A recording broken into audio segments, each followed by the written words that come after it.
Another Fox News alert for you now. At least 84 people killed, dozens more injured after a truck plows into a crowd along the French Riviera, mowing down men, women, and children in what the French president has called a terror attack.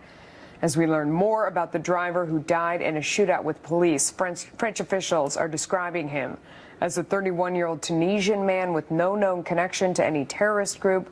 Let's bring in Thomas Joscelyn, senior fellow at the Foundation for the Defense of Democracies and senior editor of the Long War Journal. And Danny Coulson, a former FBI deputy assistant director. He is back with us. I'm hoping he can hear us this time. Tom, I'm going to start with you. There's a hashtag right now, enough. The front page of several newspapers saying again. Americans and people around the world can't believe that this continues happening. What needs to change? Well, you know, one of the talking points you hear in the counterterrorism community and amongst politicos is we need to be resilient. I find that to be awfully callous to the people who just died yesterday in France. I find it to be awfully callous to the people who died in Baghdad before that or around the world. You know, it's not about resilience. You know, the West is resilient. We need to fight back in a way that actually puts an end to this threat.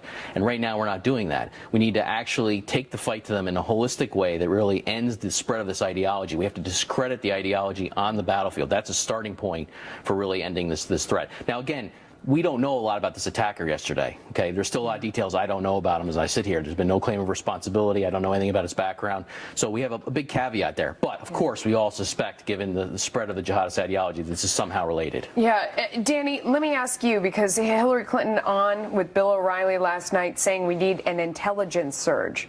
It seems like when you have people inspired on the sidelines by this type of attack, as we said at the beginning, was described in detail in Inspire magazine, that it's not about intelligence, because you have individuals out there who are acting on their own.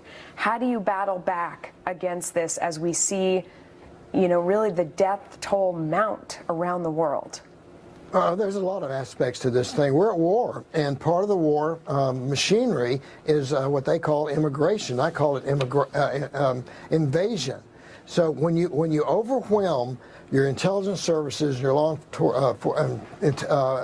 enforcement agencies with too many people that have this same ideology, then you're not going to win that. You can put your finger in the dike and stop the trickle. You can't stop a tsunami of people that invade countries under the ruse of immigration, when in fact they're not assimilating, they're not blending in with the community, and they want to impose their own way of life and their own laws upon us. And if you don't do that, they kill you. Yeah. So you have to get control of the immigration policy. You have to limit those people that want to come here to various parts of the world like that. But more importantly, intelligence is only effective if you act upon it. We can have all the intelligence in the world, but if we're not willing to act on it, to wipe out their enclaves in the Middle East, to go after them in the United States, to unleash the FBI and the other law enforcement agencies to do the job they're trained to do and not overly restrict them, then it's going to get worse. And by the way, what happened there is coming here. Yeah. You'll see a truck driving through the streets of the United States within a couple of months, probably. Yeah, we've seen it in Orlando. We've seen it in this country already. Tom, let me ask you, I mean,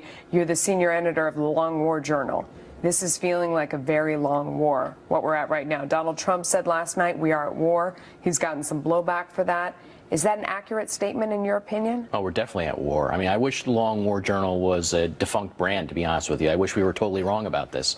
But this is a generational struggle. And, you know, one of the things to keep in mind, you mentioned that al-Qaeda in the Arabian Peninsula back in 2010 called for this type of attack. What's interesting is al-Qaeda backed away from that.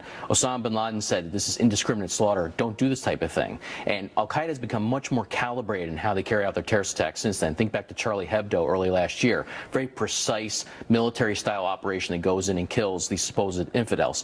Meanwhile, ISIS is basically openly encouraging its followers to do exactly this sort of thing. They say get in your car and run people over. So it's two different styles to basically waging terrorist attacks against the West and elsewhere.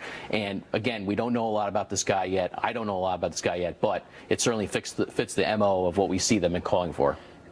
Danny, I would ask you, you know, Bill Bennett was on last night with Megyn Kelly, and he was saying the only answer at this point, we need to attack the head, break their hearts, break their spirit. The idea that this situation is coming at us from so many different directions in so many different ways that at this point it is out of control. And that's how so many people around the world feel. How do you battle back in a situation that seems out of control? Well, first of all, you can kill the head, but somebody picks up the banner and they become a new head. So it's not just that. You have to have a comprehensive approach with our allies in the Middle East, and especially Muslim countries who are being victimized by this. You need a total policy that uses international efforts, domestic efforts, and basically it can't be a single-minded, single-target takeout.